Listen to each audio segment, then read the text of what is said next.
Criteria. Science advances because of established criteria. There's a criteria for just about everything. If we want to know what time it is, we have a clock. If we want to know the temperature, a thermometer. How fast a car is going, a speedometer. Yet when it comes to religion and spirituality, there's a tendency amongst the majority to toss criteria out the window and just have speculation. God wants us to be able to know and love Him, and therefore He provides a criteria for the recognition of His promised ones that He sends into the world as divine educators and divine teachers.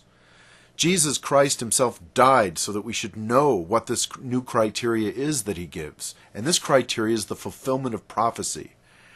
The promised ones fulfill a lot of prophecy, but it can be summed up like on a calling card, where the person's name is given, their address, their time, and their mission or profession that they do. Jesus Himself fulfills this criteria. In the book of Isaiah, it's prophesied that, "Behold, a virgin will conceive and bear a son, and his name shall be called Emmanuel." Later on in the book of Matthew, it quotes the prophecy of Isaiah and states that Joseph did as the angel of the Lord bade him and named his son Jesus. This is the same name in a different language. The Hebrew word Emmanuel and the Greek word Jesus in English means God is with us. Thus Jesus was prophesied by name. His address is given by the prophet Micah, almost 500 years before he was born, that he would be born in Bethlehem. His date is given in the book of Daniel, chapter 9, verse 24, where it says there'll be 70 weeks of years. According to the prophecy, each day equals 1 year. So there's 490 days and 70 weeks, making 490 years. And from the edict to go forth and restore and rebuild Jerusalem, which was given on March 21st, 457 BC, we have exactly 490 years to the crucifixion of Christ. And His mission was to be a dyer, again for the remission of sins. Baha'u'llah fulfills the same golden criteria of this calling card. In Mark 8:38, Jesus Christ prophesies, "Whosoever is ashamed of me and my words in this adulterous and sinful generation, of him will the Son of Man be ashamed when He comes in Baha'u'llah." In the original language of Jesus of Aramaic, this is exactly what He said, and this was translated into English as glory of God, glory of the Lord, or glory of the Father. Glory is Baha, U is of, and Allah is God, Lord, or Father. Thus He would come as Baha'u'llah, the light of God. His address is given in the book of Micah, that He'll go from sea to sea, mountain to mountain, and fortified city to fortified city. From the Caspian Sea and Mount Damawand in the prison city of Tehran, He winds up on the Mediterranean Sea on the mountain of Mount Carmel in the prison city of Akka.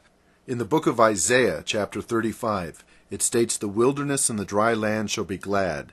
The desert shall rejoice and blossom. Like the crocus it shall blossom abundantly, and rejoice with joy and singing.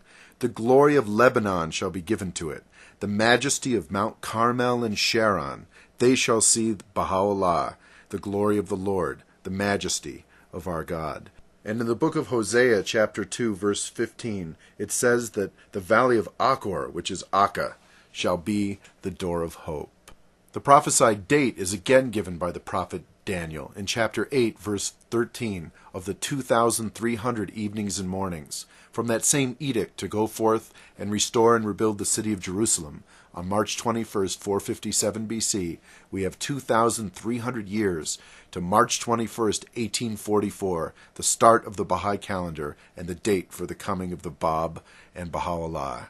The mission of Baha'u'llah is given also by the prophet Isaiah in chapter 2, chapter 9, and chapter 11, that all the nations of the world will flow to the mountain of the house of the Lord, and beat their swords into plowshares and their spears into pruning hooks, and nation will not lift up sword against nation, neither shall they learn war any more. This is the universal house of justice of Baha'u'llah, which in Isaiah chapter 9 states, "The throne of King David, and over his kingdom to establish it," becomes the executive branch of this universal house of justice. And in chapter 11, the ancient root of Jesse, which is Baha'u'llah, a descendant of King David, will have a son, the branch that has sprung forth from this root, who is Abdu'l-Bahai, the center of the covenant. and the book of Baha'u'llah's covenant written within, and the will and testament of Abdu'l-Bahai written on the back and sealed with 7 seals, forms this sacred divine covenant between God and man for everlasting peace established upon justice, upon this planet and our global civilization from this time forth and forevermore. The zeal of the Lord of hosts shall perform this. Oh, yeah.